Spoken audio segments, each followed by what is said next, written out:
All right, we are a go. Oh my goodness. This is quite a surprise. Oh. You seem quite underdressed for Red Bull's downfall, David. I brought out my finest linens. The celebration. To be clear, I genuinely did not know this. I knew you were changing into something. I did not expect this. Oh my goodness, dashing. I will not be caught lacking. Yeah, the Ferrari number one. The Ferrari hat, pinned to the wall, a true success this time around. I not to detract from the incredibly stylish appearance here. Let's go. Ferrari number one. Is it a Ferrari? Ferrari. Brad Strauss. Ferrari Chevrolet. Ferrari. Is it a number one? Anyways, go ahead. I'd like to point out we replaced the batteries in the Chevrolet sign. It's significantly brighter now. For all our auditory listeners, there's a blue neon sign at which David is pointing. Yeah, it's washing us out. So actually, if we just lean forward, lean forward. It's true. It does kind of fix it. Yeah. If we lean forward a little bit, actually, we kind of just look scarier. I'm not gonna lie, but that's the price you got to pay. Like sometimes. Marlon Brando from The Godfather. Yeah, kind of. You come to me on this day.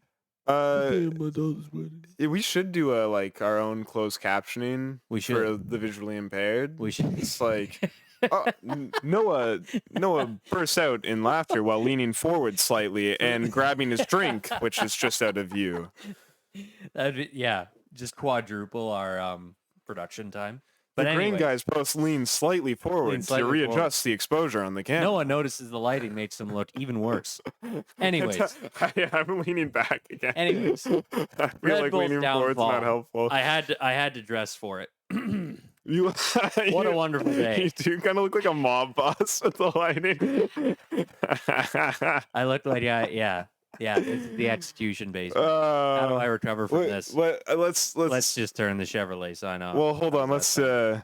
It's not a lot better, but it's a difference. It's the dark features that are making me look like a mob boss. Because it's doing the auto exposure thing. I don't really know how to stop it from doing that. Whatever. But we'll figure this out in due time. We will. But I mean, or we won't. Look how just sinister the lighting becomes. I mean, I kind of dig the sort of. Boy.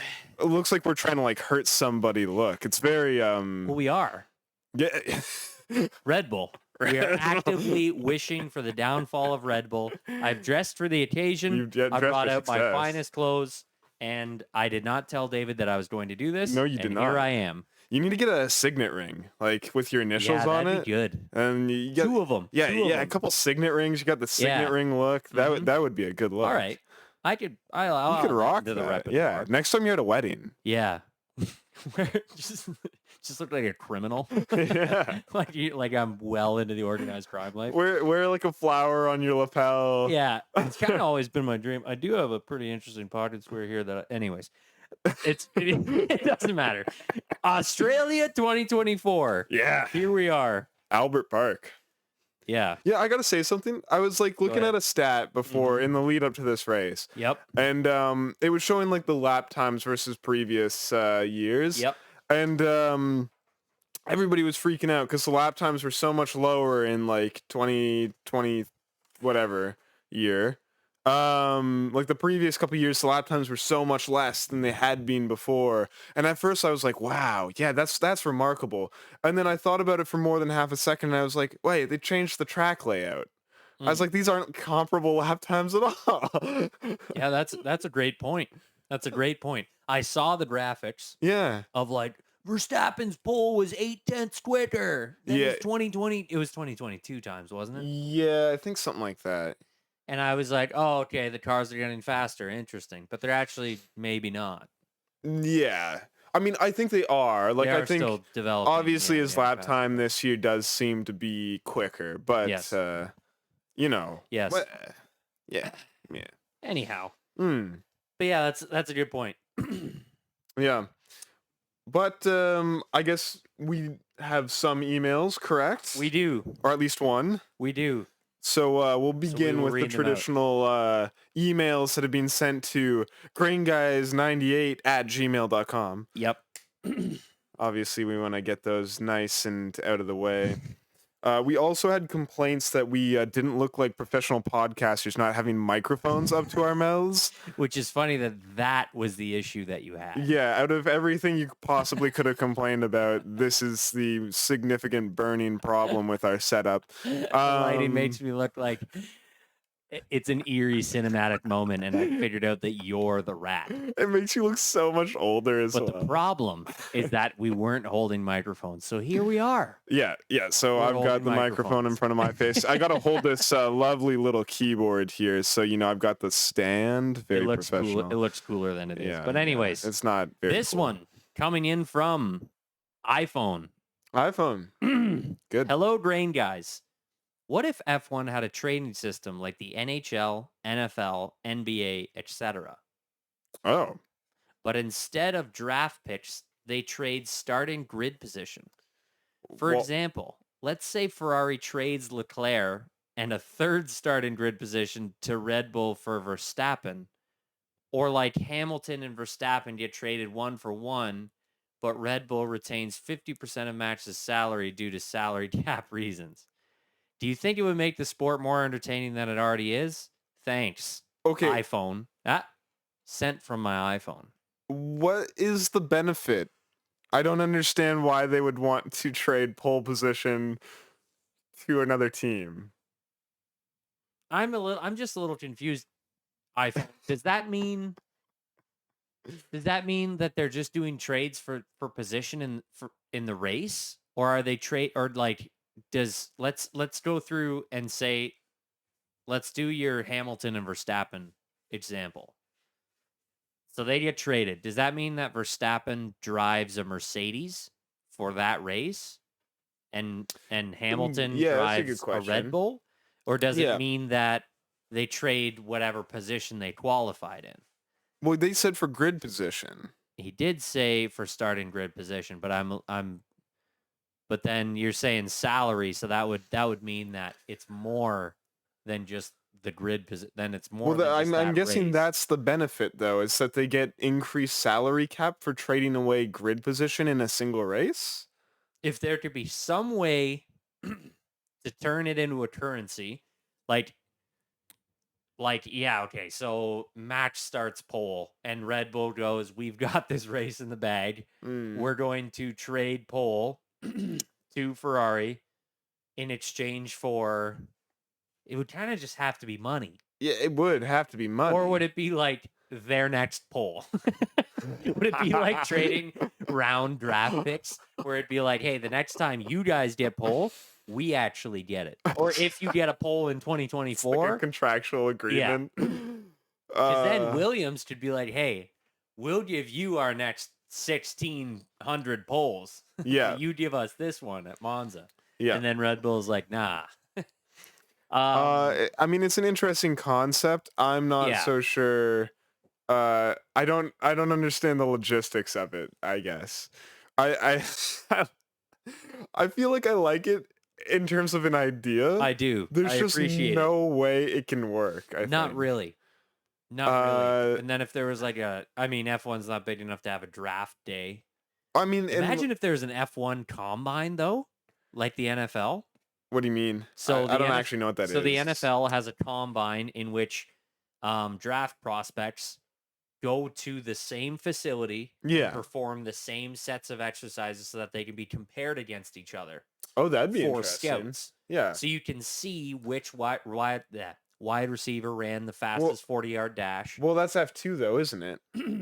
It is, but I want to see. It's a spec series. They're all driving the same vehicle. They're all driving on the same tracks under the same conditions. Yes. Performing the same functions. But I don't want it to be entertaining. I want it to be a test. Do you think F2 is entertaining? Yes. Do you watch it? Yes.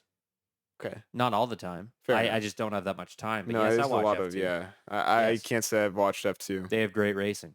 I also loosely get updates on what's going on. Super aggressive. Yeah. Yeah. Huh.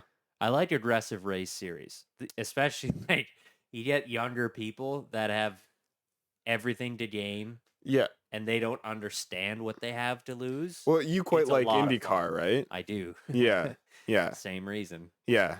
People cannot compute in IndyCar what is worth risking and what's not, and it makes for fantastic racing. That's fair. Okay. Yeah. Anyhow, sorry, we got kind of off track. In conclusion, yeah, we would love if trades could happen in some such a way that would make it interesting, but realistically, it doesn't make much sense. No, unfortunately, I don't think. Thank you to iPhone user. It just says iPhone. Okay. It says thanks iPhone sent from my iPhone. Did they sign off the email at all? No, it was just. I'll show you. It says thanks iPhone sent from my iPhone.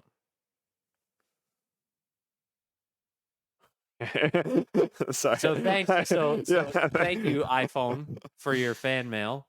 And if any of you listeners want to send us fan mail, you can send it to us at grainguys98@gmail.com. If you want your name read out loud, please sign off your email. Yes, sign off. And we shall do that. If you do not want to and you want to stay anonymous, then do what iPhone has done. What iPhone has done. That's lovely. We will not dox anyone unless they sign off their name on it. Because I read everything in the email unless it needs to be redacted. Some things must be redacted.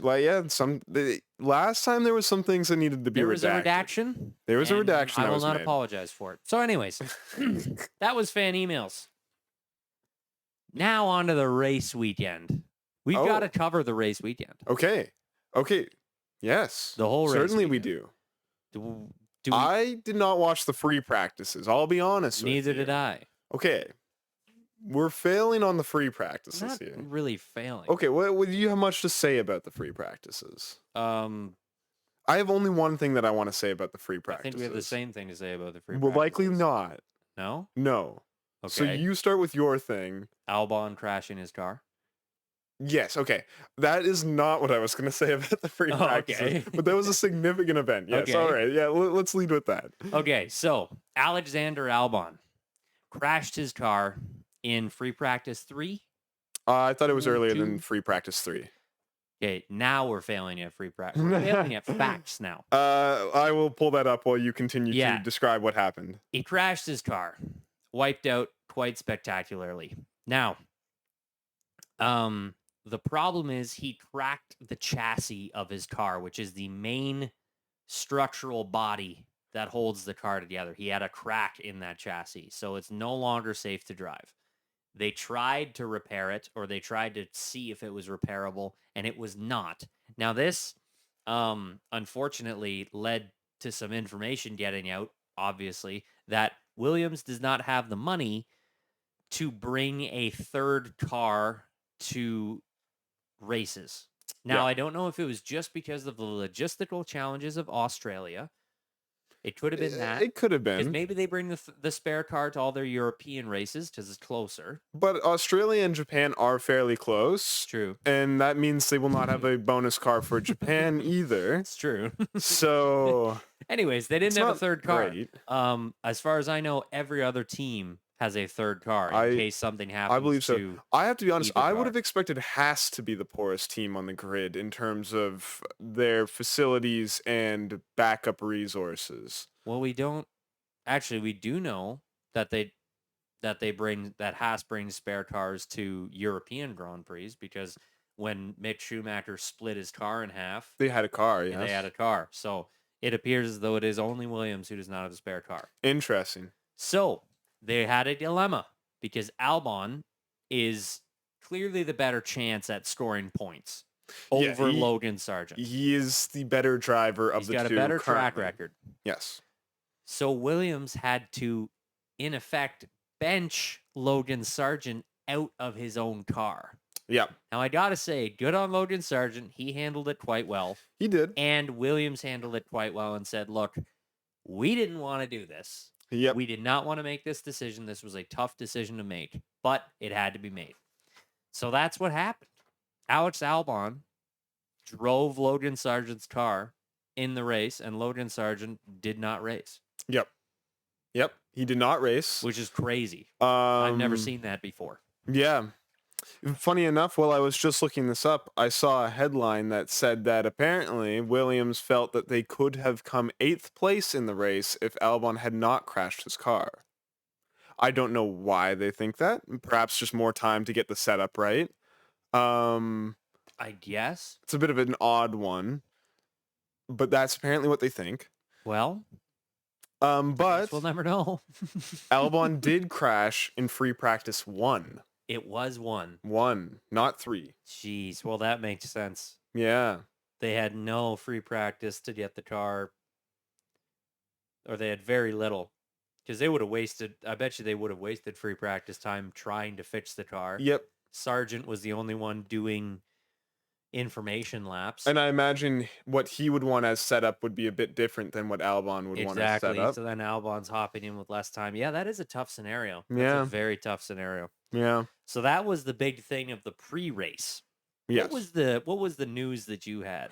Oh, I wanted to talk about this. So we're doing an F1 fantasy pool with a few people. The official F1 fantasy pool. Yes. Yeah. And the one person in our pool, I will not name any names, was very enticed by free practice 3, in which Mercedes did quite well, and decided to swap out 2 of their drivers for both Mercedes drivers.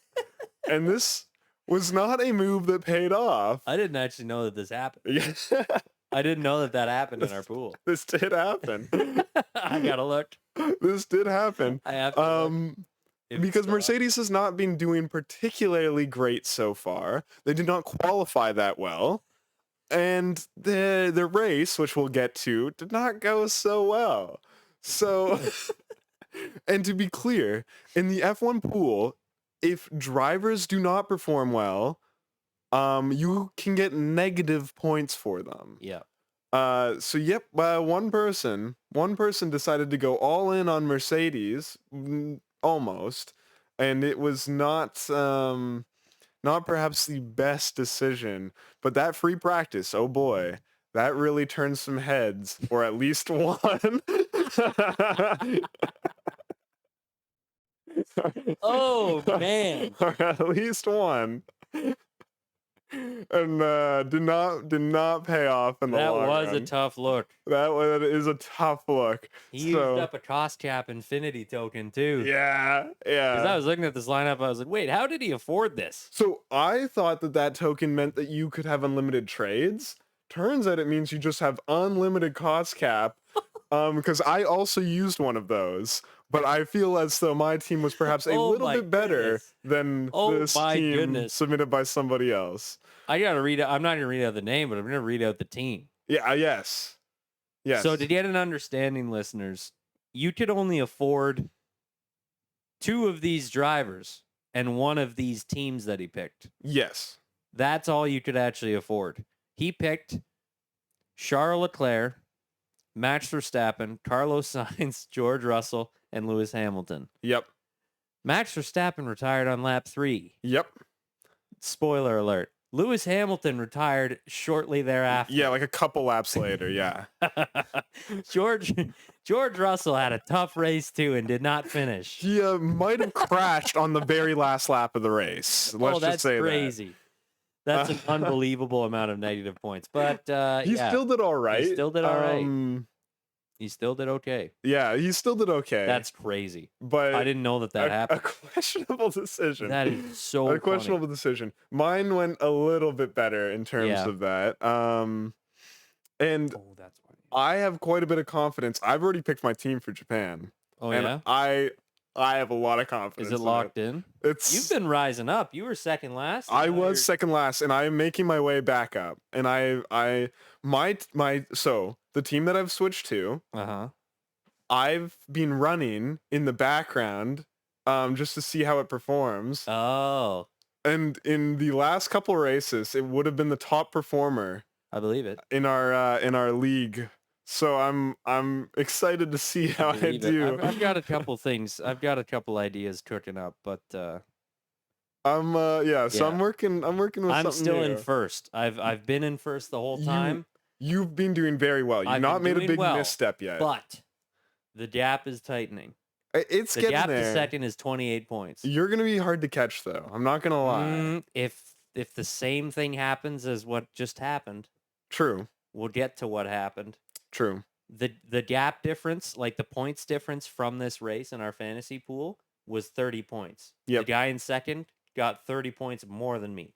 I wonder how many chips If he he's does used, that though, or again- tokens. Because another thing with this fantasy thing, there's these Yep. tokens that give you like special effects. Like you can get triple points on somebody, or you can get like the unlimited trades or no cost cap, no and you can negative select effect. all draw. Yeah, Yeah. no negative things like this. I did no negative right away. Yeah, you did. Which wasn't actually a Wasn't terrible a bad move. idea. It got yeah. me going pretty well. So. But you can only use one once per season. So each of them Yeah. you can only use once per the entire season. So I've already used up a few. Yeah. I'm not gonna lie. But I had some ground that I had to recover from a You did. You were rough start. So very bad. yeah, things did not go terribly well off the hop.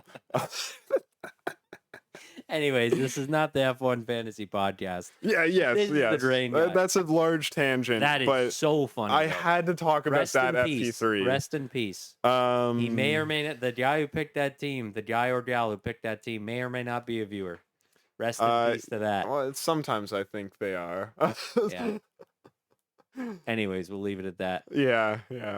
I pick up next at the start of the race.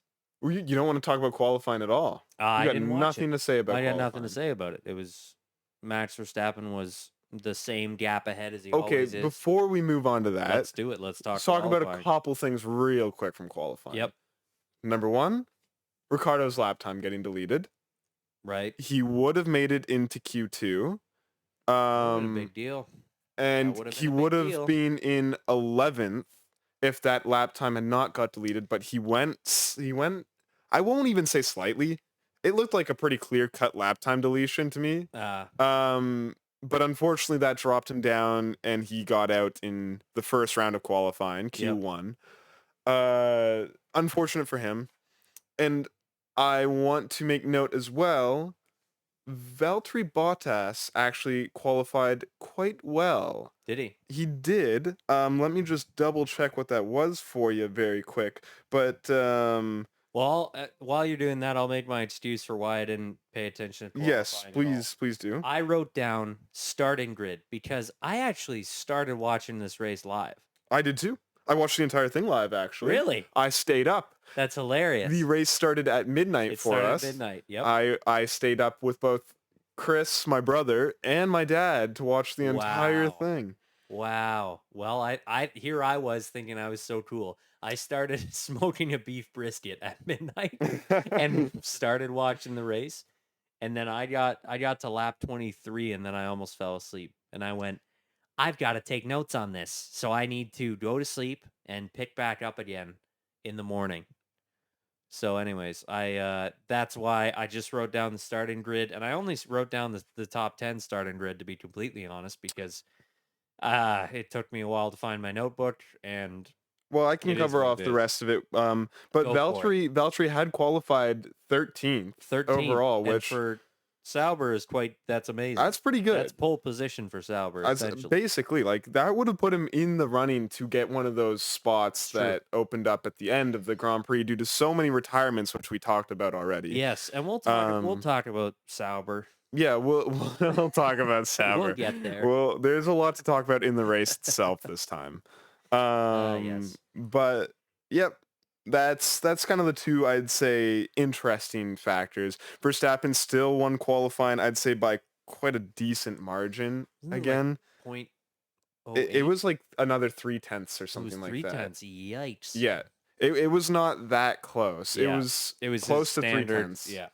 Um, And then second, third, fourth was like bow bow bow. yeah, they were all Yeah. very close to each other, Yes. and let's get into that. What that starting grid was. Let's do it. So, on pole position in first was Max Verstappen. Yep. Second was Carlos Sainz. Third was Lando Norris. Fourth was Leclerc. Fifth was Piastri. Sixth was Perez because of a Grid penalty. grid penalty of 3 place, I believe. Yeah, 3 So places. he would have been third. He would have been third, correct. But yeah, he got nailed for impeding on Nico Hulkenberg's fast lap. Yep. He slowed him down there. 7th was Russell. 8th was Sonoda. Very impressive. Very impressive. I'm going to be honest. I did not think that the Ethernet, e-transfer, Visa, Cash App, WhatsApp, Red Bulls were capable of a top 10 qualifying. I did not Did either. not think that. Great looking car, but... And out-qualifying both Aston Martins as well. Crazy. Yes, because quite 9th surprising. was Stroll, and for the first time, Stroll out-qualified Alonso. Yes, he did. Alonso rounding out the top 10. Yeah. Good on Stroll. So some good qualifyings for some people who have in the past had some difficulties. So yeah. And if we want to quickly dash through the rest of the starting grid, 11th Hamilton, 12th Alexander Albon. Hamilton in 11th. Poor qualifying from Hamilton. He is having a rough start to the season, which thank goodness that person in our F1 fantasy pool picked him. Picked him because of FP3. 13th Valtteri, 14th Kevin Magnussen, then 15th is Esteban Ocon, 16th Nico Hulkenberg, which keep that in mind. He started 16th. Yeah. Because we'll talk about the results of the race later on. Foreshadowing. 17th Pierre Gasly, 18th Daniel Ricciardo. Got dropped down pretty low after that lap got deleted. Yep. 19th Guan Yu Zhou, and then nobody in 20th because Logan Sargent had no car. Because of the car incident. And the FP1 incident. Zhou started from the pit lane as well. Yes, because was it?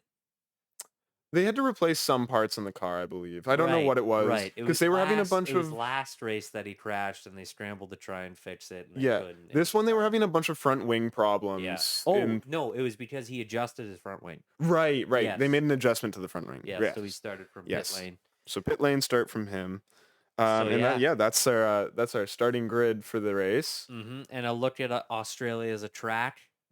A lot of fast corners. A lot of of DRS zones. I didn't know this. 4 DRS zones. I got to admit, and I wrote this down. It is probably my least known F1 track. I don't know it very well. I can picture it quite well when I actually think about it. Yeah. It's not my favorite on the games. It's got a lot of weird corners to it that I don't love on the F1 game. It's a great racetrack, but I never think to play it ever. I do from time to time, but it's not my go-to track. Actually, Montreal is probably my go-to track. I know Montreal's your go-to. Yeah, I love that track. Montreal is my go-to because I've been secretly training to try and beat your time. Oh, crap. I can't. Okay.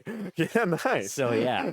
I actually trained trying to do that for a week. And then I was just like, I'm taking a break from this, and then I never went back to it. But yeah, I haven't played. Canada's definitely my up there in my top known F1 tracks. Anyways, we'll have to talk more about Canada when we get there. Yep. The calendar. So lots of DRS zones. So it's going to have a lot of passing opportunities. I was pretty excited, and like I said, I was watching live because I threw a beef brisket on at midnight. Yep. But that's not that special because 4 other people in this small town were also watching it live, so whatever. It's true. Zooming over that, race starts. There's a bit of jostling around in the first lap. A little bit. The only important thing was Carlos Sainz passing Max Verstappen. He did. The second lap of the race. He did. Max went off the track, which let Carlos get close. Yeah. Let him get close into DRS zone, and then Sainz passed him on the outside like it was nothing. Yep. In a crazy that people were passing on that corner the entire race. Yeah, they were. Yeah. It's terrifying to pass there. Yeah, scary spot to pass. It's a very kind of weird section of the track. It's a crazy fast corner that is almost 2 90-degree bends. Yep. Yeah, that people just kind of cut them. Yeah. And people are passing around the outside into that, and it's unbelievable, but past him decidedly. However, yep. We're about to get into what's happened to Verstappen next, I'm assuming. We sure are. His brake apparently held on from the very start of the race. Yes. So Carlos Sainz did pass an impaired Max Verstappen. Max Verstappen.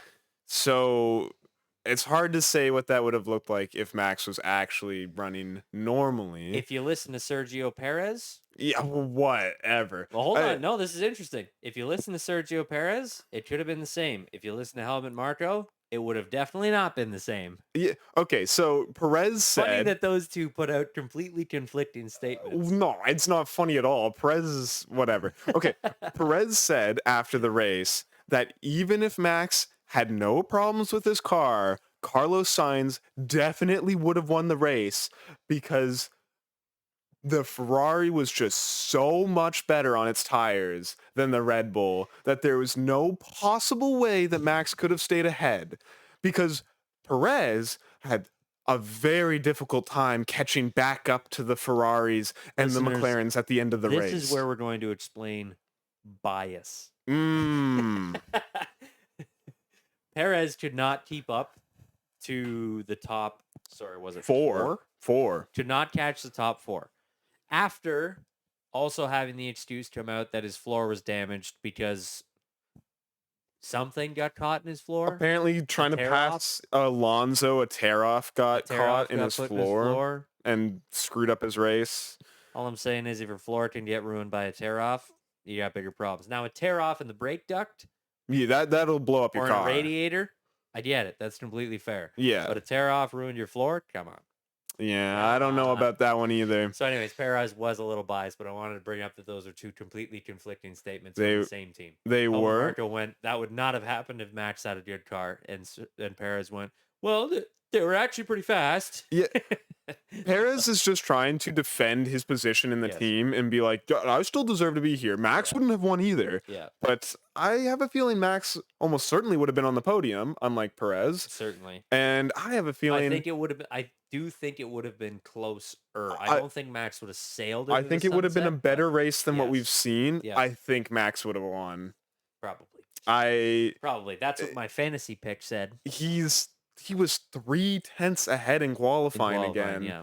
And I'm sorry, but what Perez said about the Ferrari being better on its tires, since when? I mean, Ferrari does have a great car on its tires this year. They've made a ton of improvement. The Red Bull is like it has been a league. It's like it hovers. It's like it doesn't even use the tires at all. It's been a league above everybody in terms of tire management. Certainly. So that's just like, all right, Perez, what are you saying here? Like, come on, buddy. And that, listeners and viewers, is bias. Yep. When somebody has a stake. Yep. Stake Sauber, if you will. So, Max's brake stuck on. And his brake stuck on. Smoke comes billowing out of his car. It was very cool to see. He was still racing. Yep. With a full-on, like, smokestack coming out of his right wheel. And at first, when I was first watching, I was like, I didn't even realize it was his wheel at first. I was just like, he's got blue smoke coming out of the back of his car. Like, his car is cooked. Yeah. I didn't know what it was. But it turns out it was his brakes. On fire and very on fire. Very, very on fire. And then, rest in peace to my fantasy score because I had double points on Max. Same here. But honestly, so many people did that it kind of balanced out anyways. I don't care. Yeah. I don't care. I was thrilled to see it. Red Bull downfall. Yep. Feeling good. So I was pumped. And we should keep talking about the brake thing because it was so interesting. Did you see the video of the explosion? Yes, while he was entering the pit lane. So wow. He drove into the pit lane, and while he was driving in, there was this giant puff of black smoke, and his hubcap shot off. His wheel cover. Yeah, his wheel cover shot off and hit the side of the wall as he was driving in because the heat in the brake was so intense that it caused the hub of the wheel to explode outward and just blow up. Carbon fiber. Yeah. Because there's a shroud around the brake rotor. Yep. To help with cooling and direct airflow. And it blew up the shroud and blew the shroud out the rim. So it looked like his rim or his wheel was an old-fashioned cannon. Yep. With a big black plume of smoke. It did look like an old-fashioned cannon. To see. That's a good way of putting it. It was a very interesting. It was a blunderbuss. But that was crazy. Yeah. So anyways, after he retired, the race pace on the Ferrari. Oh, what a time to be alive. Ooh. Max Verstappen's out of the race, And I'm a Ferrari fan. And Carlos Sainz jets off. He sails away. He sails away. He's like, the tires feel good. Yep. I'm going to create a gap. Yep. I think he came over to the radio and he was like, I'm just going to make a gap. And I should have written it down, but I think Leclerc was fighting off Piastri and Norris. Yeah. So it was Sainz, Leclerc. Yeah, it was Sainz, Leclerc, Piastri, Norris. I think Leclerc was still behind. Was he? Okay. So he still had to make up positions. Okay, right. But it was a great Ferrari versus McLaren battle, and I loved it. Yep. I loved not seeing a Red Bull car in the top 5. Fantastic. It was fantastic. I was almost shaking with excitement. I wasn't really, but I was amped. Great to see. There was, Sainz kind of walked away with it, but there was some really good, like, with Norris kind of catching back up to Leclerc a little bit, and then Leclerc pulling out the gap again, and that was great to see. Piastri. Yep. It was fantastic. Like, it was just, it was unbelievable. Yeah. What a start to the race. Yeah.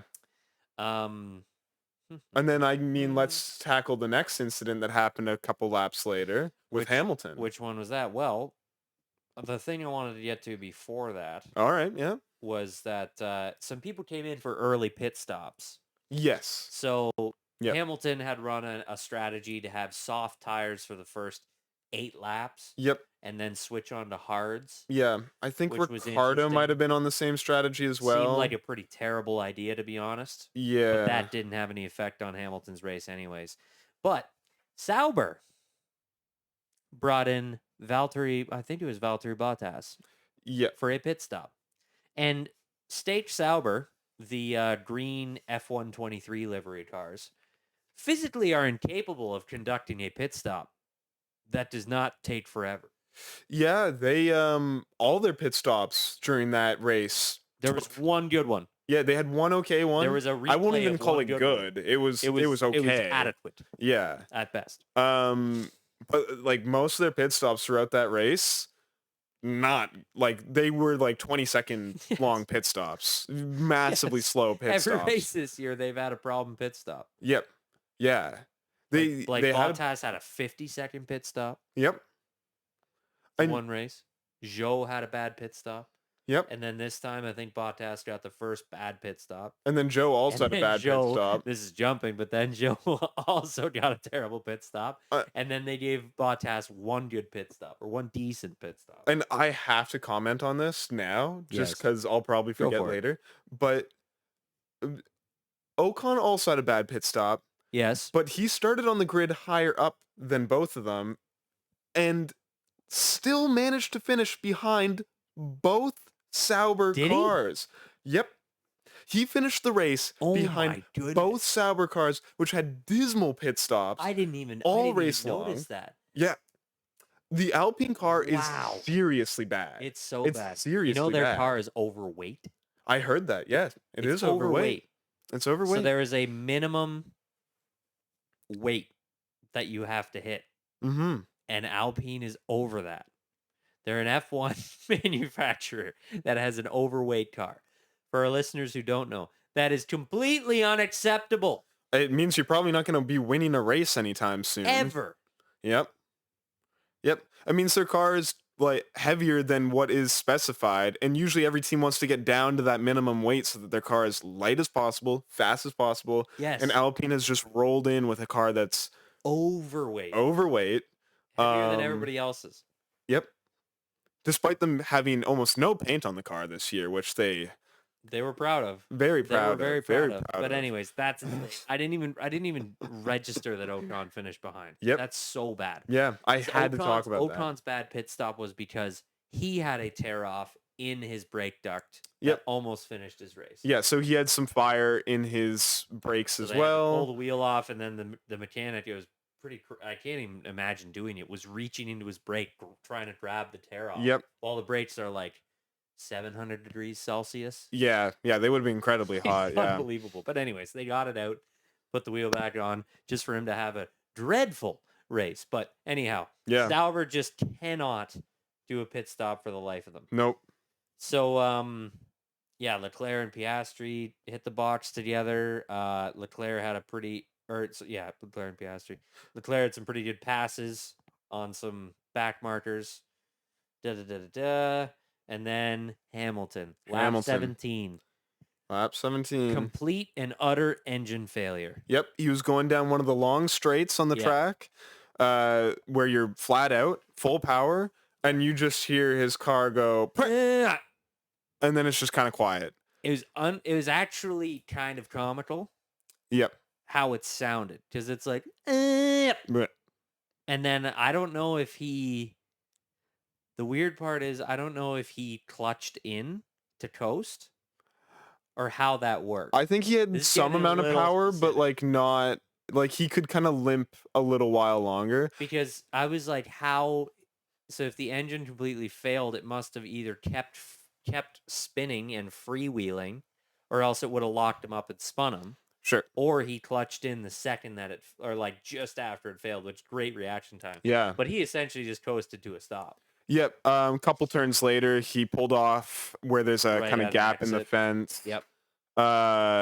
And they made it a virtual safety car, which is like kind of like having an actual safety car on the track, but everybody basically has to slow down and hold position. Yep. And a bunch of people got a slightly faster pit stop. Yep. Alonso came out. So he played that perfectly. He came just out of the pits when they closed the pits again and the race started again. Yep, and that helped Alonso gain a few positions in the race. That put him ahead of Stroll. Yeah, it put him ahead of Stroll. Yeah.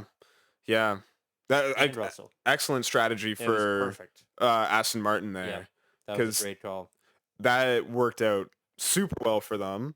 Kind of. Yeah, I have it. He got into 5th because of that pit stop. He did, and so he started in 10th. Behind, I believe, both Ferraris and both McLaren. Yeah. Essentially, in the overall race picture, he was 5th. Yeah, because Perez had to pass him. Yes. So Alonso managed to sneak his way into 5th place with that pit stop. Yeah. Because they had a strategy where they stayed out on hard tires for a lot longer than everybody else. Yep. And then they pitted the second that virtual safety car came out. Got a quicker pit stop because of how the virtual safety car works. You don't lose as much time because everybody's going slower. So, strategy. Sorry, I think he did start on medium tires because he might have. But regardless, it doesn't really matter. They stayed out longer than most people did, though. They waited longer to pit.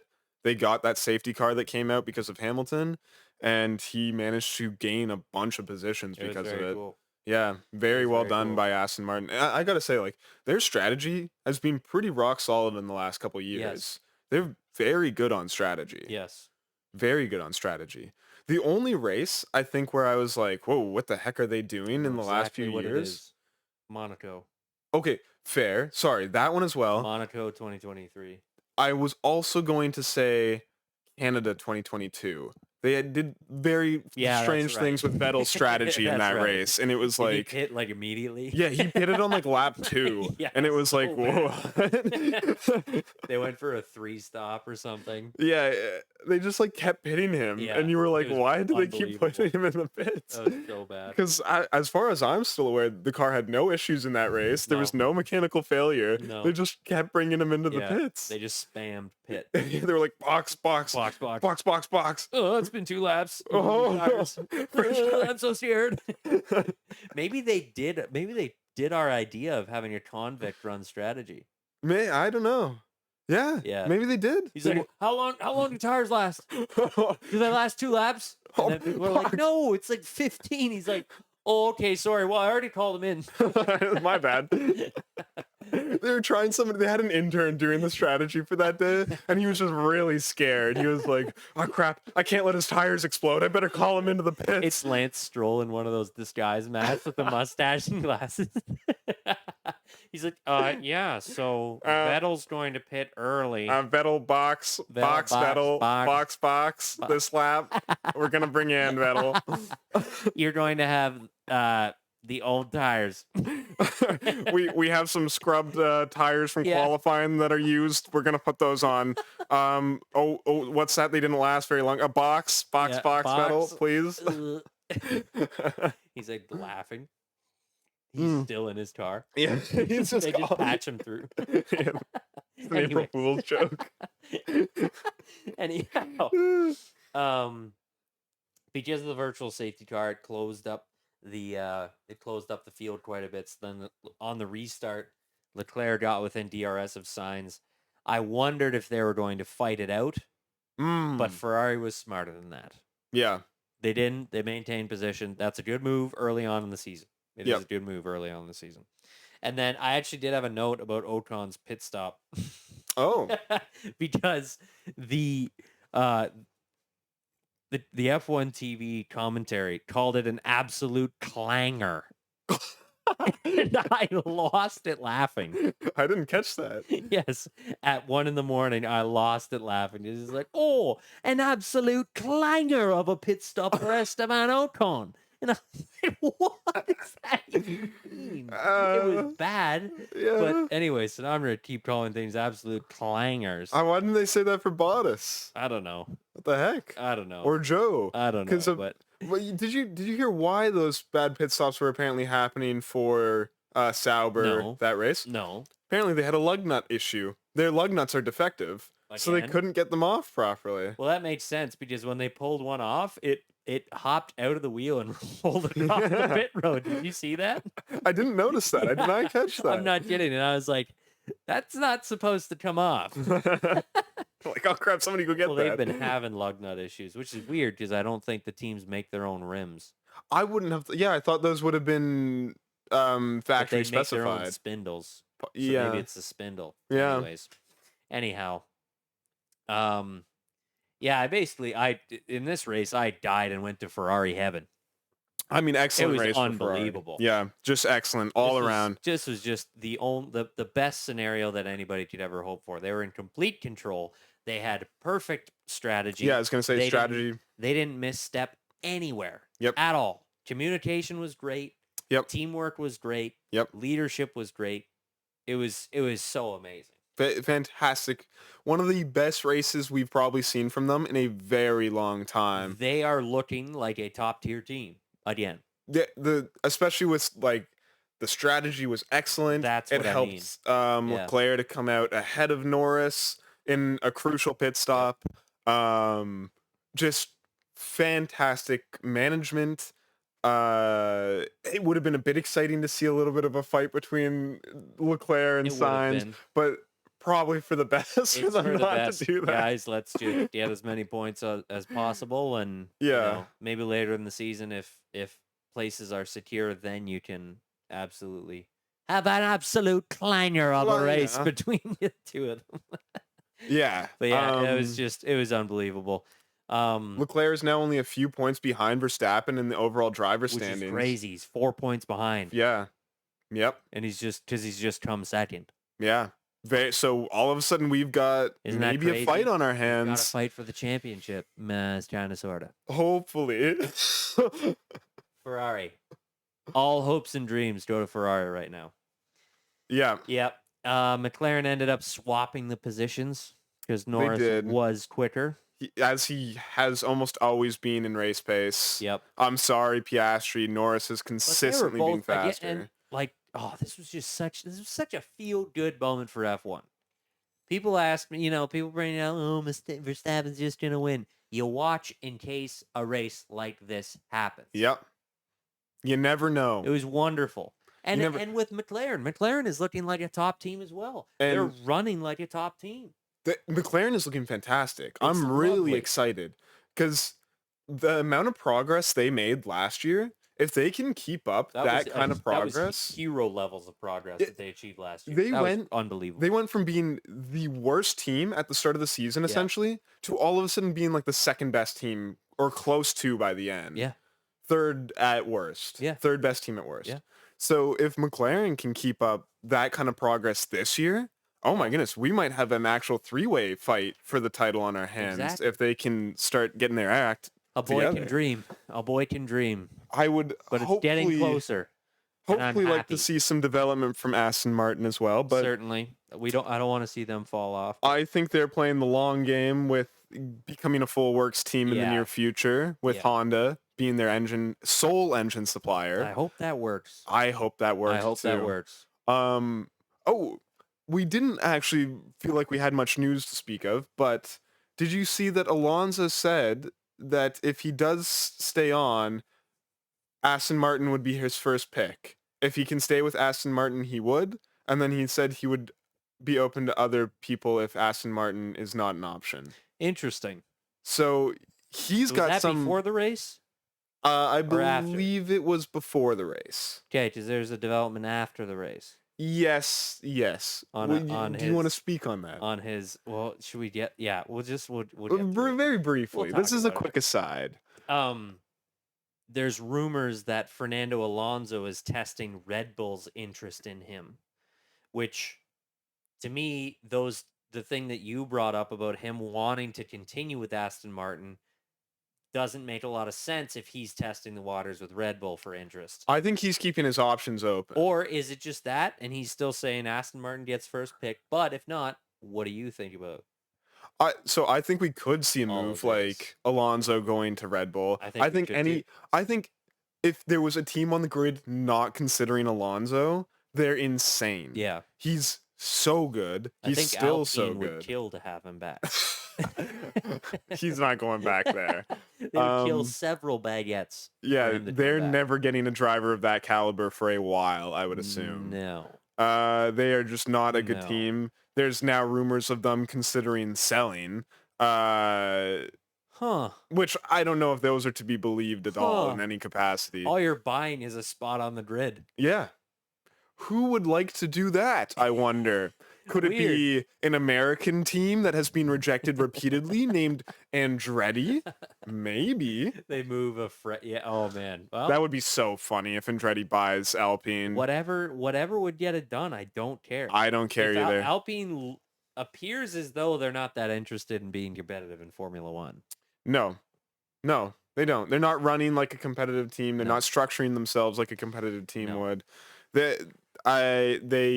are not putting the investment in. The fact that Renault decided to put their secondary car brand as the front face of weird. The F1 team is just strange in itself. Yeah, nothing they've done since then has made sense. Yeah, like Alpine makes essentially one car. The A110. The A110. And that is a niche car to buy, to say the least. I genuinely know somebody that bought one. And they are fantastic, but I didn't know they're like $100,000. They are expensive. I did not know that. And the price to performance doesn't make a lot of sense. It doesn't line up. But it's a very interesting car, so I don't know. But yeah, Alpine is a strange team, to say the least. I just thought of something that just makes my bones ache. Yeah. Can you imagine being one of the celebrity investors right now? Oh, I know. I talked about that in the first race. I am so happy with them rumoring selling. They have so many celebrity investors in that they just team. Tanked all that celebrity investment. Oh yeah. Yep. In 3 races. In 3 races, I bet you that investment is worth 50%. It's so funny I would actually bet that amount. Ocon is trying so hard to stay positive, and like F1 is like showing him on the radio being so excited about them making it into Q2 for the first time this year and like hyping everything up. They are one of the 3 full works teams on the grid that cannot get past the first round of qualifying. 4? There's Ferrari, Red Bull, Mercedes, Alpine. Yeah, sorry, yes, 4. And that should almost guarantee that they're one of the top 10 teams. Yes. Or like top 10 places on the grid. Yes. They cannot get anywhere close to that, and they are not going to. Sorry, they're not. It's tough. I guess you shouldn't fire everyone. Yeah, they have no technical direction anymore. They have nobody leading the team anymore. There's still no developments on them getting a new team principal after they fired their past one last season. And then got him to keep working for them for like 2 or 3 races. Yeah, for some reason. So I don't understand what they're doing at all. Crazy. Because they don't seem to be trying to do anything. Like, No. there's no word on them hiring anybody new. There's word on the other companies hiring new people. Yeah. There's word about, I think Mercedes just acquired a couple key people from Ferrari, or maybe it was the other way around. But regardless, there's been some It's the other way around. Yeah, there's been some technical staff moving between those teams. Yep.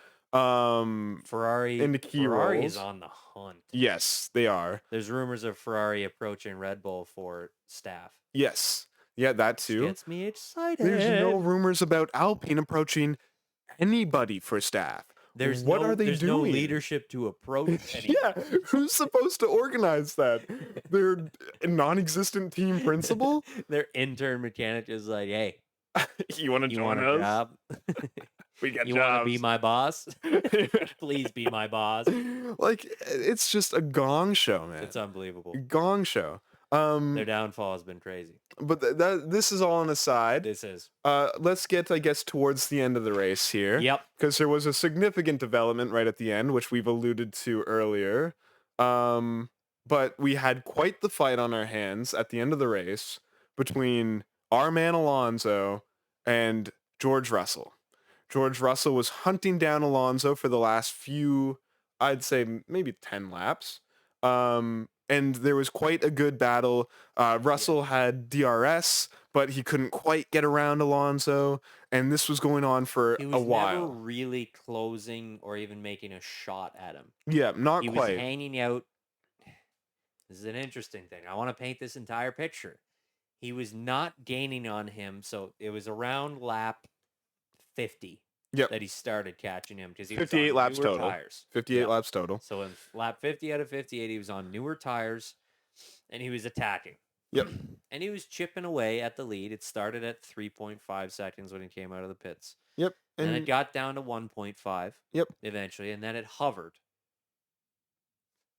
Russell just hovered, under 1 second. Just above, and then under. But yeah. Then he got within DRS. That closed down to about half a second to 0.6 of a second. Yep. Russell never actually really made any moves. He had like one look down the inside corner. Never lunged. Never actually got his car alongside Alonso ever. Correct. The only reason I'm bringing this up is because you have to look at the entire scenario. Yep. He's been pursuing him for almost 10 laps now. Yep. On the final lap. Okay. Yep. Alonso, and this is all verified. I've taken the time to think about this and double check it. Okay. Alonso hit the brakes very early. Yes. Quick tap. It was a quick tap of the brakes. Then and then zoomed onto the throttle. Yes. Now I want to put an asterisk here. We're going to come back to that point. There was a little bit of throttle when he was downshifting, then hit the brakes again, and then took the corner. Yep. This faked out George Russell a ton. George Russell did not react to the early braking. No, he did not. He got super close to the back of Alonso, right at the point when you start turning the car in. Now, what happens when an F1 car gets that close to another F1 car is they essentially lose all downforce. Yes, you're so close that there's not enough air passing over the car anymore to keep it pinned to the ground. You're like in NASCAR when you're drafting, you have an aerodynamic advantage because there's less air hitting you. In this, it's the same thing. He was almost drafting Alonso, which would have been great if they were on a straight, but they're in a corner. You need grip. Yep. He had no grip. He went wide. Yep. It wasn't that bad at first, but then he tapped the wall. It broke both of his left side wheels. Yes. And then he skidded onto the track, and they got caught under the car, and it pitched him up on an angle. Yep. Sideways in the middle of the track in a fairly fast corner exit. Very scary. On the last lap of the race. Very scary. He got on the radio frantically calling for a red flag. That would have been absolutely terrifying. Yeah, and it would have been red flagged if it wasn't the last lap. Certainly. But you're not. I don't think you're technically. There was gravel all over the track. It was like, yeah. Yeah, but instead of virtual safety car came out there. So, yes, Russell crashed. in subsequence to Alonso's early braking. Now, Yep. let's get to the important part. Fernando Alonso was awarded a 20-second penalty for his driving. Yeah. Fernando Alonso was awarded a 20-second penalty in which he never touched the car behind him. No, he did not. My feelings are coming through. My bias is showing. Yeah. My conclusion I feel is the same about this. This is insane. Yep. I think it's wild. I think the level of penalty they awarded him is insane. Unbelievable. A 20-second penalty is massive for this, for never having touched Russell, Yes. and for not having broken any rule in F1, as far as I'm aware. I looked into it. There is not a single rule dictating what you have. Okay, the only rules for braking is that if you make a defensive move when somebody's trying to pass you, you can do it once before the braking zone. But not within and you it. cannot move left or right in the braking zone. Side note, that rule was made because of Max Verstappen. Anyways, somebody would try to pass him under braking. He would have already made his one defensive move. Then he would move while braking. It was very erratic, and people were furious with him. Yep. Earlier in his career. But Alonso did not do that. He did not do that. He did not break any rule. Russell was not even going for the pass. Yep. He was not actually really threatened, but like Russell was close. But what Alonso was trying to do was psych out George Russell by braking early, and Alonso would have the advantage then with getting a better exit out, because then Russell would go, oh man, slow down too much, and then have to react to Alonso pulling away. Yeah. Let me bring this up. Alonso did this for like 7 laps in Brazil in 2023. Yep. With Sergio Perez behind him. Wasn't an issue then. Nope. No crashes. Nope. Perez reacted wonderfully to the entire thing. It was the best racing that we had all season. And that's saying something. There's always the comments about British bias in F1 and F1 favoring British drivers. Normally, I wouldn't really be on board for that. This kind of seems like it might be a case of that. It does. I'm quite shocked, I have to say, that Aston Martin did not try to dispute this in any way. They tried. I just read, before we started, I read a statement. They did try to dispute, but there wasn't additional, they needed additional evidence, and they didn't have it.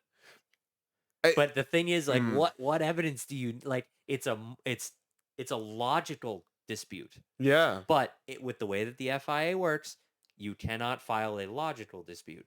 No, you have to have new evidence brought to the table to dispute the penalty. Yeah, so there's a lot of nuggets going on here.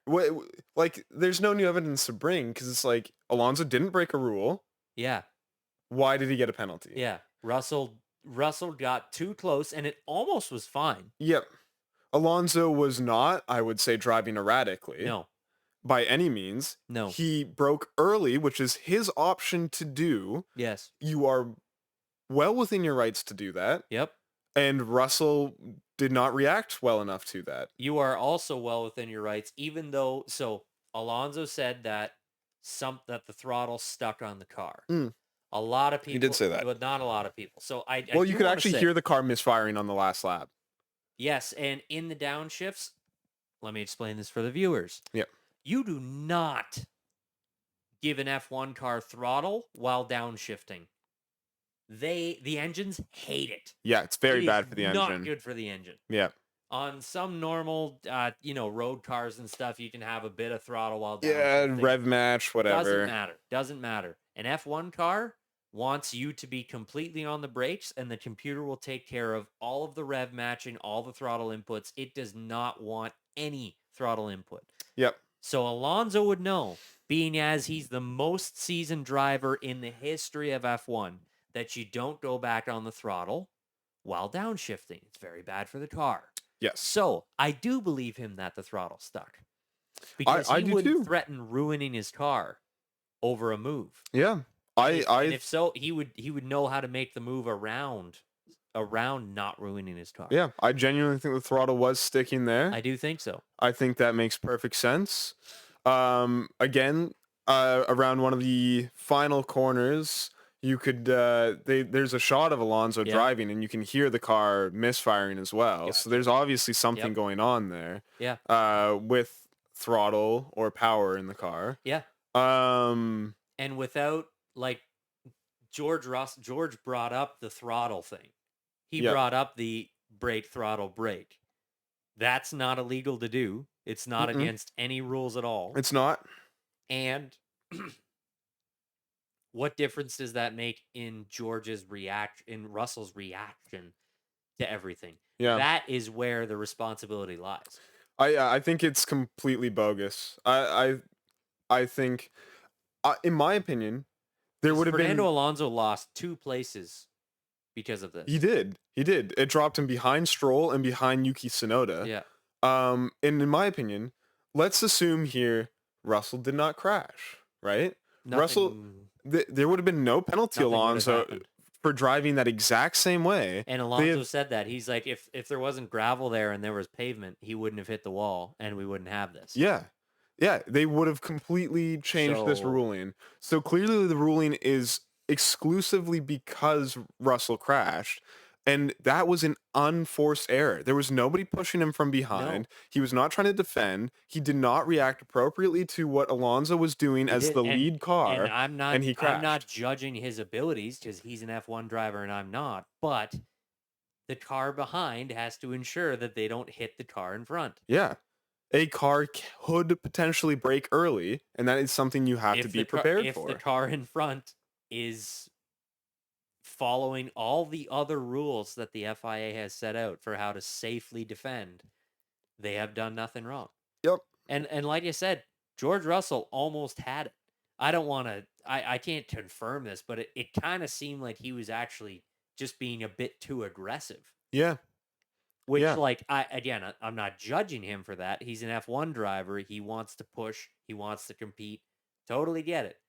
But I think he could have read that scenario different. I know other drivers on the grid would have read that situation different and reacted differently with a completely different result. How about this? Let's keep thinking in what ifs, in a sense. Alonso said if there was pavement there and he didn't crash that bad, it would have never been a penalty. Yep. I agree. I agree too. How about if his suspension didn't snap and pitch his car up? I bet you if he hit the barrier and stopped, it wouldn't have mattered. Yeah. Because it would have been another unforced error from Russell while he's chasing somebody down, a la Singapore 2023. Yep. If Norris hit the brakes early in that turn in Singapore 2023, it wouldn't have been his fault. No. So anyways, I can't believe it. And I'm staggered. I've looked. I've only seen one person exercise the opinion that the FIA did the right thing. I'm not kidding. I've read every comment. I've read a decent amount of comments. I've read more comments than I ever would have. Yeah. On the F1 posts, the Aston Martin posts, the third-party F1 social media pages that I follow. Yeah. Everybody says that was whack. One guy made a video saying that it wasn't. Yeah, I've only seen I've seen far more comments saying it's crazy rather than the flip side. I've seen like the odd comment being like, Alonso knew what he was doing. That was dangerous driving. Russell would have passed him if Alonso hadn't done that. And called racecraft. He deserves that. That's a well-deserved penalty. Yeah, 20 seconds. That was unbelievable. 20 seconds is crazy. Unbelievable. A 10-second penalty, I could have maybe agreed with, but even that is, I don't think there's a penalty there. I'm the pro penalty guy. Yeah, I don't think there was a penalty there to be given out. I don't know why it was.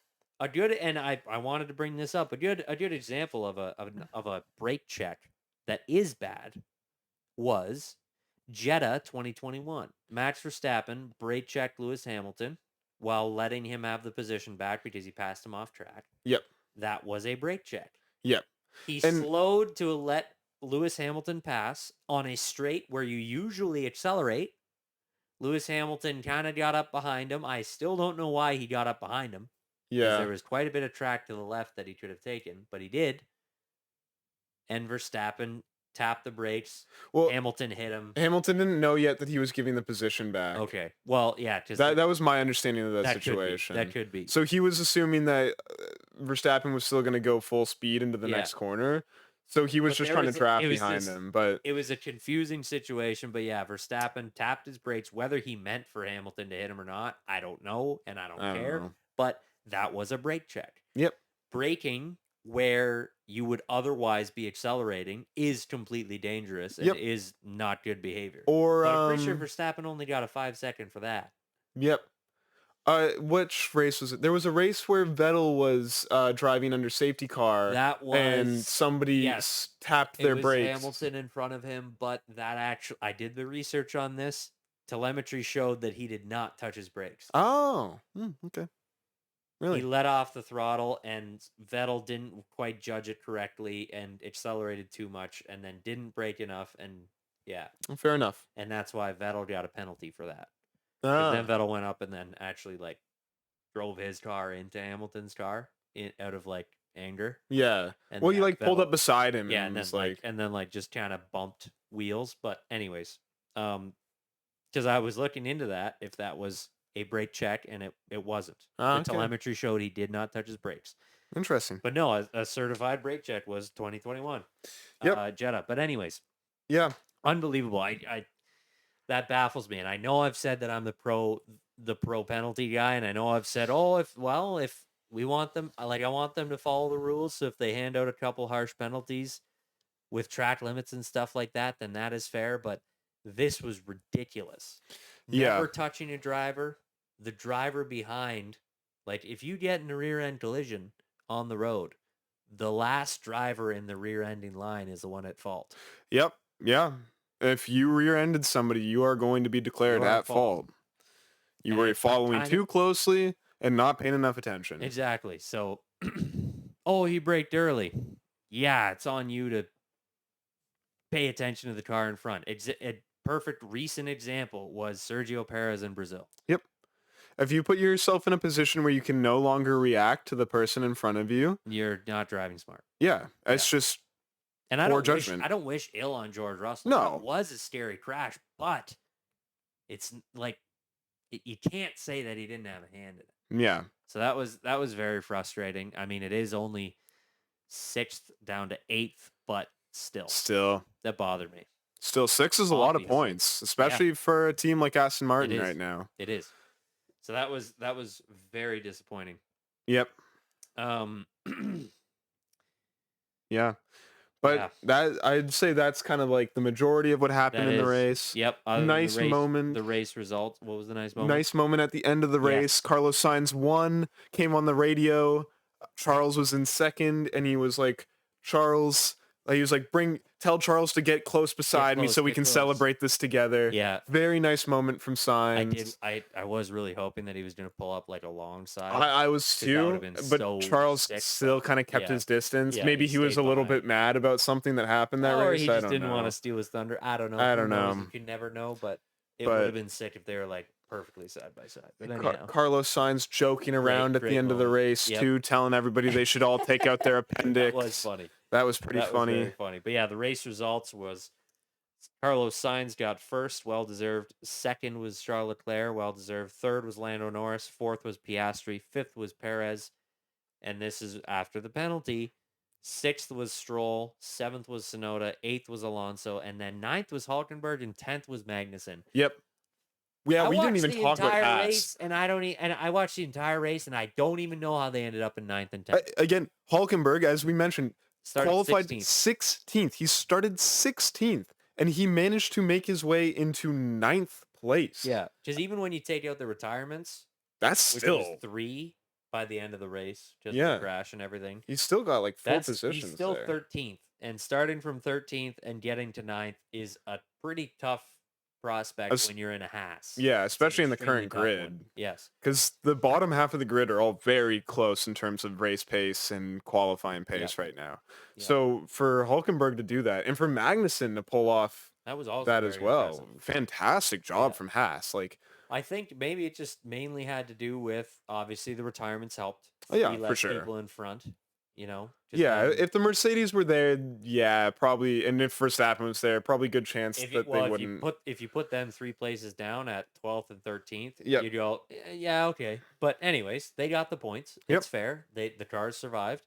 But then you had who else do you have back there? Albon was in next. A car that he had no time to set up. Yep. Ricardo, who just cannot perform well. Well, he was pretty far down, I think. He can't perform well, and he can't really develop a car around him. But hopefully he can pick it up. We'll talk about that in moments. Yep.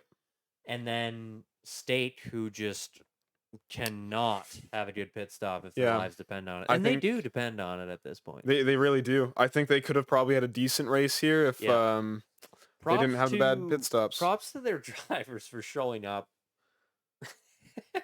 every week. Yeah. Every week in and week out and ready to race. I mean, Valtteri seems like he's having a good time still. He's having the best time. It's a very interesting look at outlook and how seriously you take something. Yeah. Because I don't know if you know, but he took his Mercedes years so seriously, and it was horrible for him. Yeah, I know. Yeah, he's talked about how it's bad for his mental health and everything. So, and I don't know if you saw the commercial, but he filmed the commercial for Uber rideshare thing. Yes. But it's like a different version of Uber.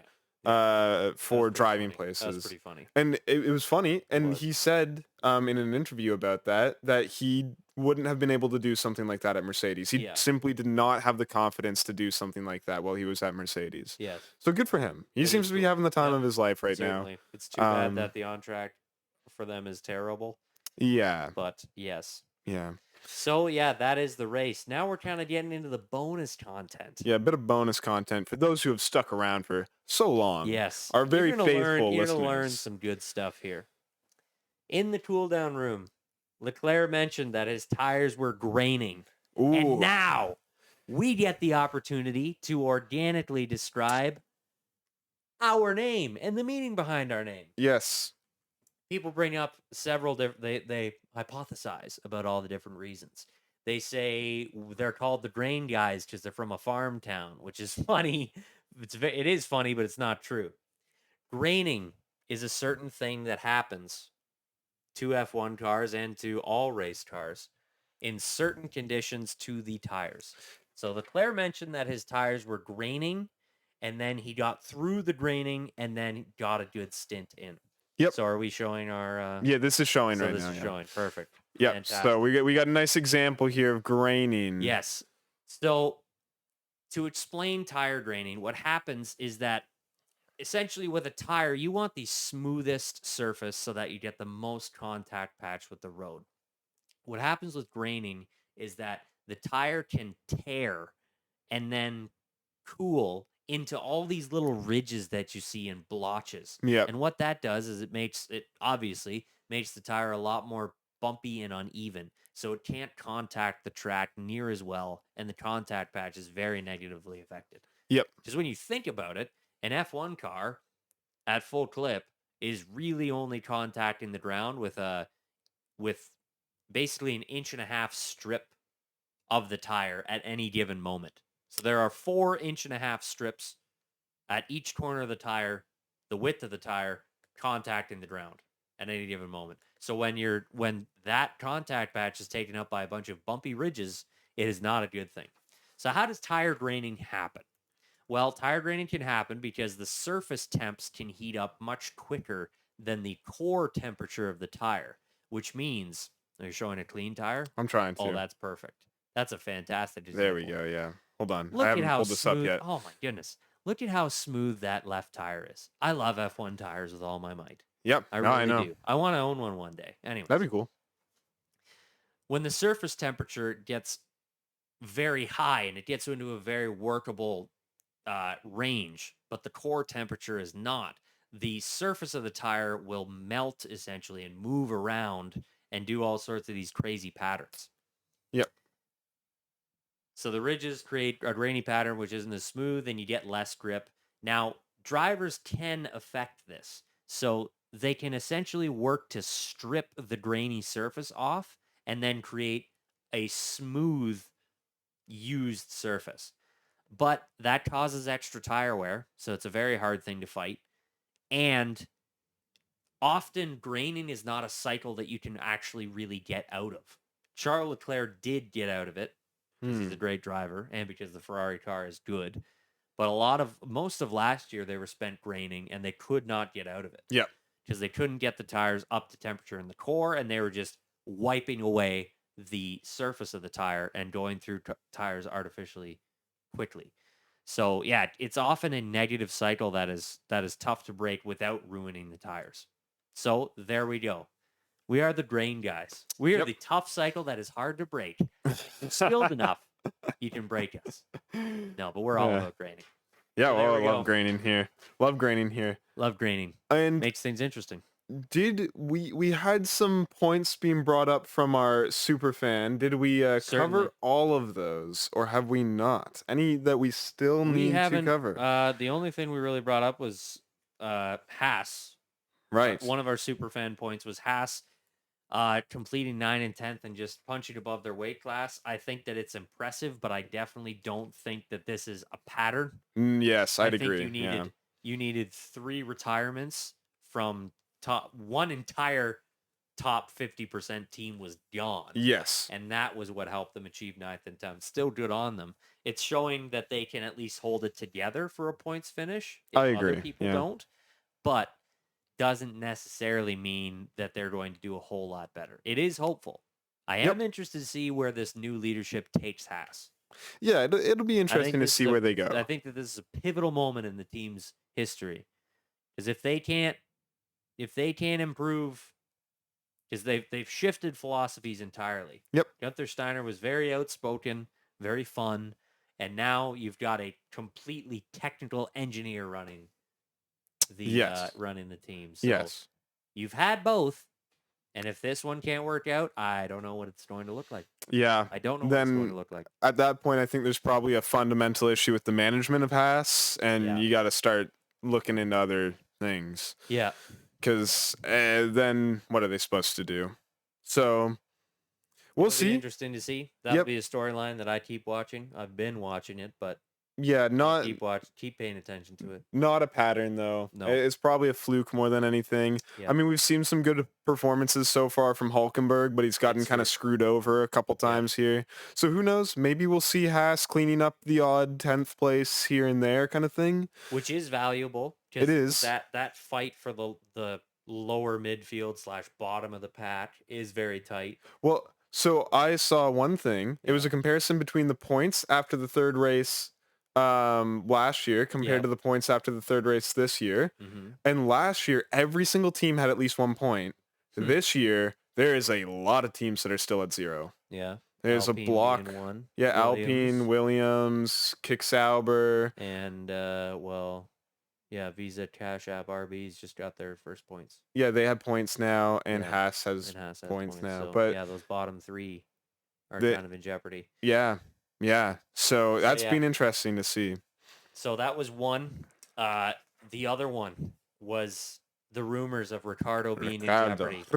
Ricciardo. Oh. It's tough to see. You know, this is a. I've tried to collect my thoughts on this, as I've always liked Ricciardo. When I got into F1, I was a Ricciardo fan first. You have. I've been a bit kinder to him lately, although maybe I shouldn't have switched to that tack. I was quite harsh on him. You were. His McLaren days? His McLaren days, I was extremely harsh. I had less room to be harsh last year. I've been singing his praises a bit more, but now that he's driving more regularly, I might start being a bit harsh on him again. Because he had the lap time deleted, which would have put him into Q2. Would have put him 12th? Right? He would have been 11th in Q2. We don't know where he would have been in Q3, but he would have been 11th in Q2. So it's a tough look because, if he just would have put the car right, and we know he's capable of speed. So from the Red Bull tire test, we know he's capable of speed, but I do not think that he is capable of showing up to race weekends and putting in reliable performances. He's been inconsistent. I don't think he is, and it's tough. And I think the second that the pressure gets on, he can't do it. Yeah. I don't think. Armchair expert over here, but I'm a Ricciardo fan. I've watched him for a long time. Like Yep. when I got into F1 in 2015, Red Bull, like in the 2016 season, Red Bull was challenging for race wins. Yep. And it was Ricciardo that was challenging for them. Yep.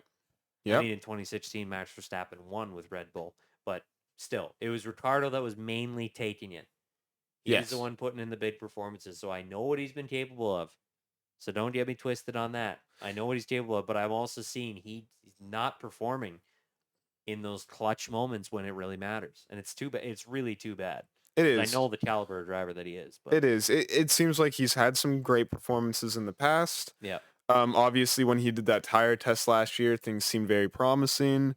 I think maybe he's only really suited to one type of car, and if it's not exactly that type of car, he can't perform. I don't think he can develop a car very well. No, I don't think he's a good development driver. Without top team support. I don't think he's a very adaptable driver.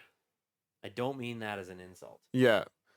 I just don't think he's a very adaptable driver. Not really, no. He's not good at adapting to cars that don't suit his natural preferences. If you put him in the Red Bull, maybe he would do well. We don't know. I think he would finish second in the championship. Probably. I think he would outperform Perez. I think that's likely the case. Even though Perez has been looking very consistent. We ragged on Perez last season, but he's been looking pretty consistent this year.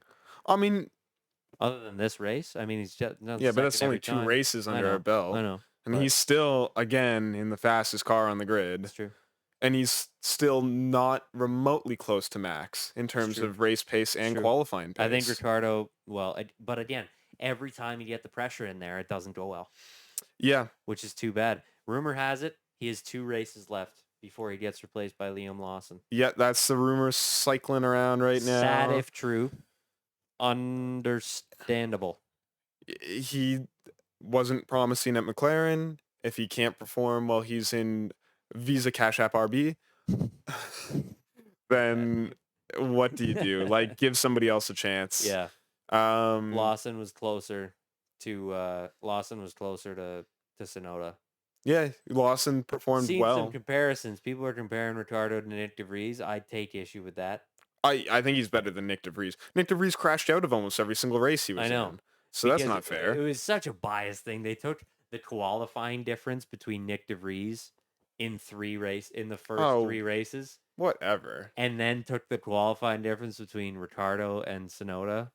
So sorry, between Tsunoda and DeVries, and then Tsunoda and Ricciardo for this year, and it was worse for Ricciardo. And it's like, but he hasn't been crashing the car, and his lap time did get deleted. Which meant he couldn't set a better one, right? But, like, I know that he's capable of being faster. The only issue, though, the Australian Grand Prix, that lap time that he set, the announcer said this in the race, and I was quite shocked by this on F1 TV. Ricciardo said he felt that was the most that you could get out of the car, and that lap time in Q1 was still slower than Yuki Tsunoda's. He said he felt like he could not get any more out of that vehicle. Ooh. So there he just can't. Yeah, he can't adapt. He can't. He's not an adaptable driver. It's too bad. Yeah. And if he can only drive a Red Bull and nothing else, he's probably not the right person to have around anymore. It's true. It's unfortunate. Fair. Yeah. But love his personality. Love what he's done. Yep. I think he seems like a delightful fellow. Yes. Very nice guy. So we think the 2 races he has, he'd have to score points. He probably have to score points, yeah. Or at least beat Yuki in both of them. Which doesn't look promising now. Even if you beat Yuki but don't score points, what are you doing? What is anybody doing?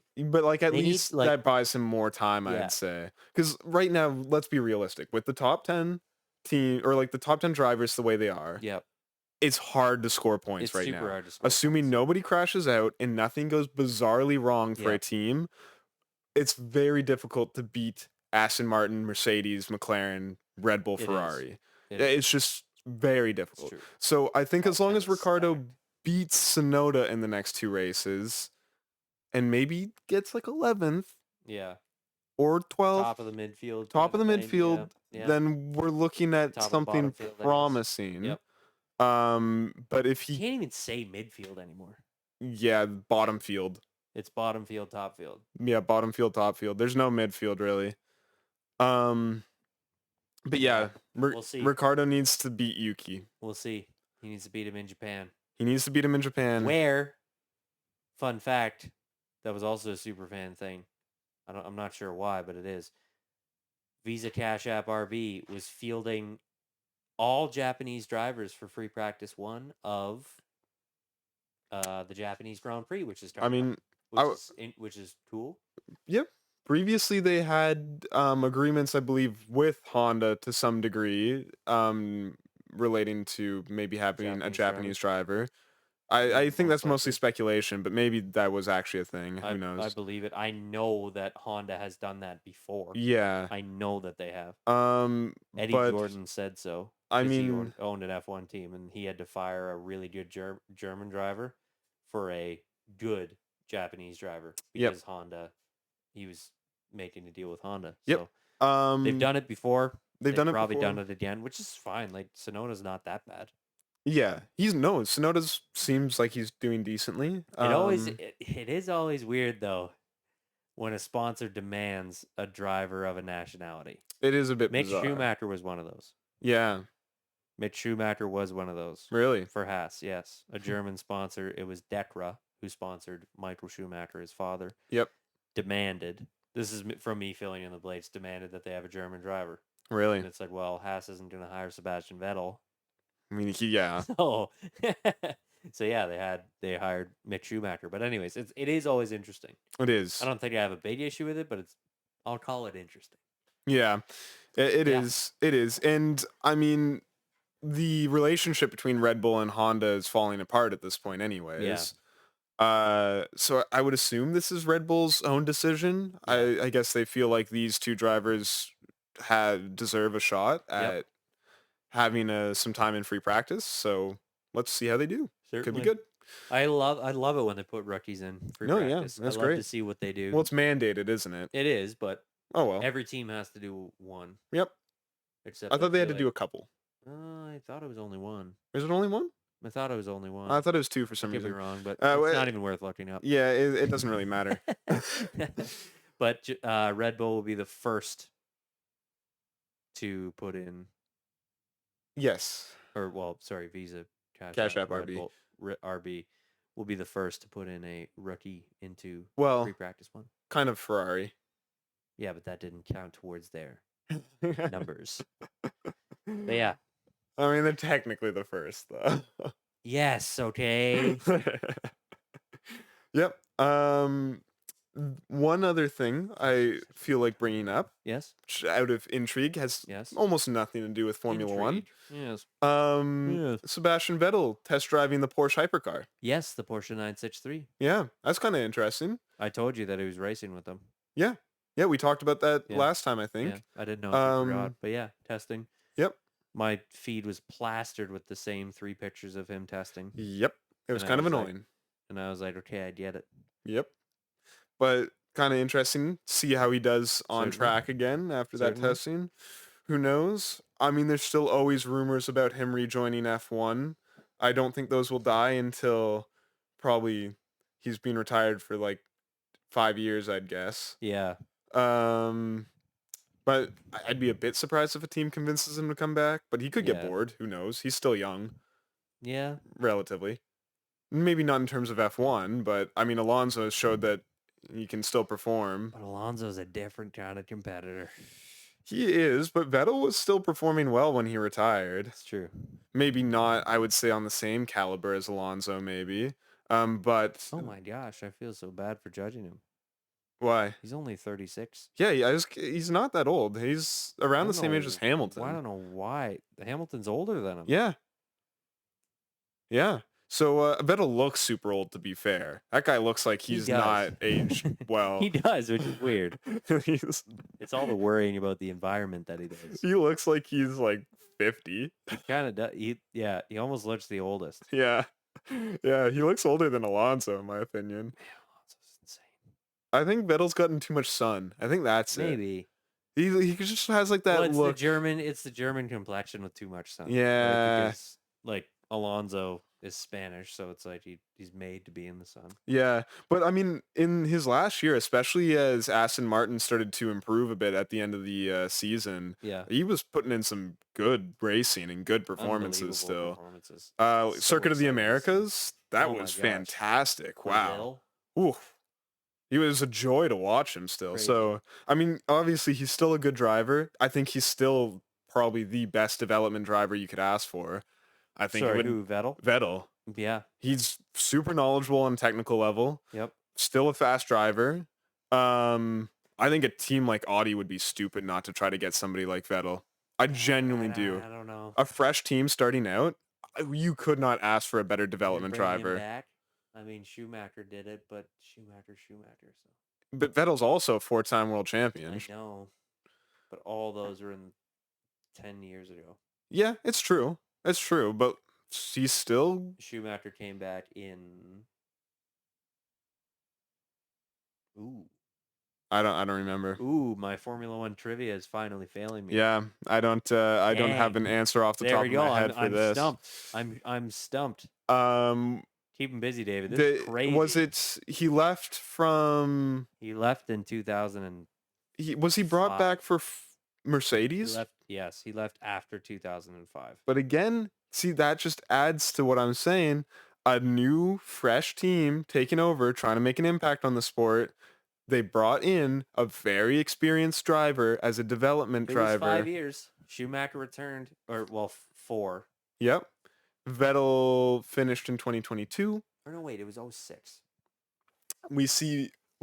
I think Audi would be dumb to not try to shoot for somebody like Vettel. I genuinely do. I don't know if we'll see him come back. He seemed fairly definitive in his exit from the sport, although it did seem like it was a hard decision for him. But I think if Audi didn't at least make an attempt for somebody like that to help develop the car, they'd be crazy. I guess we'll see. Because who would you take if you were Audi? Genuinely, who would you take? You were a fresh team. Has gotten crazy, and I love it. It has. Everybody's saying Red Bull's going to pick up Carlos Sainz. I don't think so. I doubt he'll go to Red Bull. I think he's going to go to Mercedes. I think it would be Mercedes or it would be Audi. I still think Audi's a possibility. I think, for him. and even the F1 commentary was saying that he could go to Audi. I would call that a career suicide. It's hard to say. Audi has no way Audi gets up off the ground within 2 years. I agree. Mercedes didn't. Mercedes took like 4. Yeah, they didn't really get going until the hybrid era rolled in. Realistically, so it took them a while. But if we get something, oh man, it depends how much Audi's willing to pay. Because if they want, you still have the cost cap. You can only do so much. I didn't think pay for drivers was factored in. Oh, that way. Sorry. Yeah. That way. I'm sheerly talking development. Well, I think they have some perks though for being a new entry technically for development. Maybe. That would make sense. Because they've been able to start development sooner and stuff, I think, as well. That would make sense. Audi will have the money to build facilities. Certainly. Which is not factored in. They have probably the technical staff from all the other racing series they compete in. Audi will be able to come out of the gates swinging. Maybe not front running, but they'll come out swinging, I think. I guess we'll see. But I think Audi, huge company, Volkswagen Group. Mm-hmm. Pay a couple drivers crazy amount of money. Doesn't even matter if it's career suicide for them. Get a couple of really good development drivers in. Carlos Sainz could be one of them. He's an extremely smart driver. It's true. And then again, I don't know about Vettel necessarily because I have a feeling he won't come back to the sport. Yeah, but I don't think somebody like Vettel, fantastic to have. Yeah. If Audi came out with a pairing like that, I think they could develop that car incredibly quickly. That would be crazy. It'd be very exciting. Just pay them a ton of money. Yeah. Volkswagen Group has the money. It's true. It's not a problem. Yeah, they can pay however much they want if they want to take this seriously. Yeah. And just roll with that. Yeah. Roll with that. I think that would be fantastic. There's rumors that Perez is already re-signed a contract. I don't believe that. With Red Bull? Yes. Why? That he's going to renew. I don't believe that. I don't believe that for a I second. simply don't believe that. But I don't see them pairing Carlos Sainz with Verstappen. I mean, they used to be teammates. Yes. It was super toxic, apparently, according to Helmut Marko. Yeah. But because you're going to have like direct fighting there. Yep. So Red Bull's signing up for a 1-2 fight. Yeah. First. Yeah. Yeah. I don't think that they would do that. They're going to get somebody who's they're going to get somebody who Sergio Perez used to be, very consistent at finishing just behind. Yeah, the team. I agree. Now, if they lose Max Verstappen, I don't think they will. The entire world of possibilities. I don't think there's anywhere right now that Max could go that would be better. I don't think he's leaving. Definitely not. Definitely, there's nowhere that's better. But it depends on whether Red Bull gets absolutely poached. There's rumors of Ferrari taking Adrian Newey. Yeah, I know, but like, which would be insane. I think as long as the management can hold it together, I know there's been the turmoil. If this turmoil can finally end. But like, I think they'll hold together. I doubt I would be so shocked to see them completely implode in perhaps the most successful stint in their entire history. That would be insane. Over alliances? Yeah, over some bizarre alliances. It doesn't even seem like anybody cares enough about these alliances, though. Like, yeah, I know. It seems like Helmut Marko probably cares the most. It's also kind of funny that like Helmut Marko is so old, and Adrian Newey is like I think well into his 70s. Yep. And it's like teams would still murder to have him, to have Adrian Newey. Yeah, because he is sharp, best F1 car designer on earth. But I think it's kind of funny though because like even his role at Red Bull right now, forgive me if I'm wrong, but like he has a hand in like the technical development. Yeah, but I think a lot of that is he's the technical director. Yeah, I think still a lot of the actual engineering and development is being handled by a lot of other people right now. Yeah. So like realistically, although yes, he certainly has some role to play there, I don't know if it's like I think almost maybe too much credit gets applied to Adrian Newey. 65. Yeah, okay. I knew he was around the same age as Jeremy Clarkson, so I was judging it based off of Jeremy Clarkson's age, which he's an old 65. He is, but anyways, but yeah, he's the chief technology officer, and I don't like he wouldn't be sitting in on engine meetings going, "Oh, we've got to be careful with the cooling channel here." Yep. Because of coolant flow, that wouldn't be it at all. But he would more just be overseeing staff. He would set the philosophy. Yeah. Yeah. The direction that the car is going to go. I'm curious if we'll see a big change because there were all those rumors that Red Bull was going to go to even more of a Mercedes design from last year by the Japanese Grand Prix. It's true. I'm curious if we'll see something interesting show up at the Japanese Grand Prix. Apparently, Ferrari is fast-tracking their upgrades as well. Oh. Which is very exciting. Hopefully we have... Again, couple teams are actually looking like top teams again. Yep. Ferrari, fast-tracking upgrades. Yeah, it's unlike them. They've been lagging. That is unlike them. So it's very exciting. They are more of a team that slow tracks F1 upgrades. Red Bull downfall. I will be well-dressed and well-prepared. Yep. Can't wait for the Japanese Grand Prix. Looking forward to it. What if it happens twice in a row? Oh, a boy can dream. I don't even know if I could take it. Don't get your hopes up too high. I don't know if I could take it. Slow down. Yeah. All right. Well, anyways, this has been the Drain Guys for Australia. Yeah. I'm Noah. I'm David. And we'll see you after the Japanese GP. Bon voyage. Suckers.